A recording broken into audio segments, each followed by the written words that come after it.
and then it vanishes completely. And then something will come up. What's interesting about this is what we were already talking about, is that sometimes you think you're talking about health when you're talking about being worried about not having health. That's that distinction that we were just talking about. This is the subtle mastery of flowing energy, of thinking deliberately.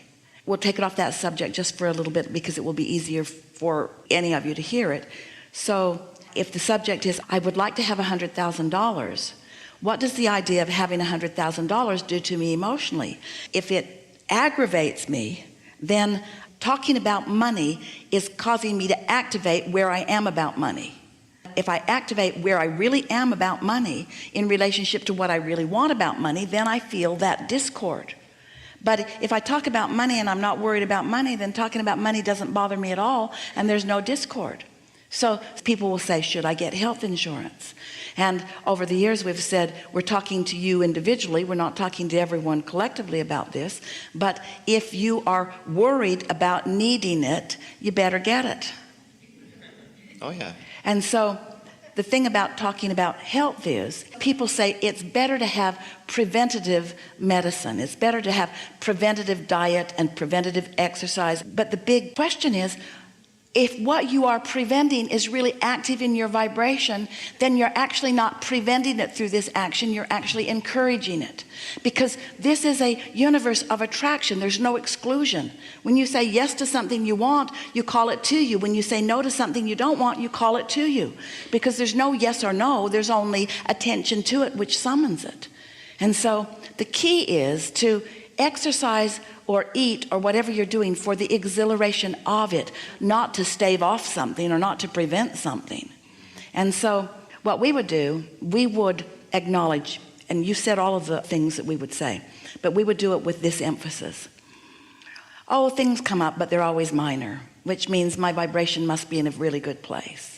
And these minor things are just showing me minor bumps in my vibration, and it's no big deal. And we eat because we love the way this fuel feels in our body. And we move because we love the way our body feels when it moves. And our physicality is so delicious. And we marvel at the intricacies of our physical apparatus. And we are thrilled at the trillions of cells that are in good communication with each other. And we strive for positive emotions so that we can keep all those passageways open, so that our body cells can communicate with one another in an efficient way. And life is really good, and just revel in what's good and don't stress about what isn't.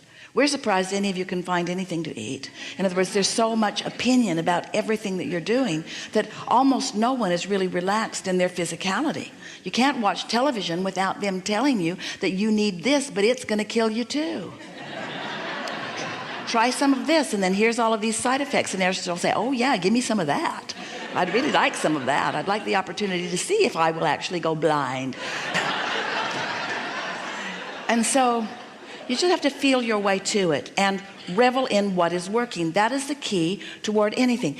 Pay attention to the things that are moving in the direction of what you want, and try to distract yourself from the direction of things that are moving in the direction that you don't want. Here's an easy way to hear it. If you were mentoring someone, like a child, but anyone really, and you hear them complaining about something, withdraw your attention and don't try to offer soothing, and don't get involved and don't take up their battle. Don't add emphasis to whatever it is that they're pushing against. And if you hear them reveling in something, or excited about something, or exhilarated about something, give them your attention and join them in their joy. And that's exactly the way your inner beings are doing with you. So if you get worried about something, then you pinch yourself off from all this guidance and all these resources, and you actually get in the way of your cell's communication with that non-physical energy too. So the key to everything is happiness, and the key to happiness is focus, and the key to increasing happiness is consistent focus, which allows momentum, and then everything else takes care of itself. So that health and business are essentially the same formula. Everything is the same formula. Everything. Everything. Everything.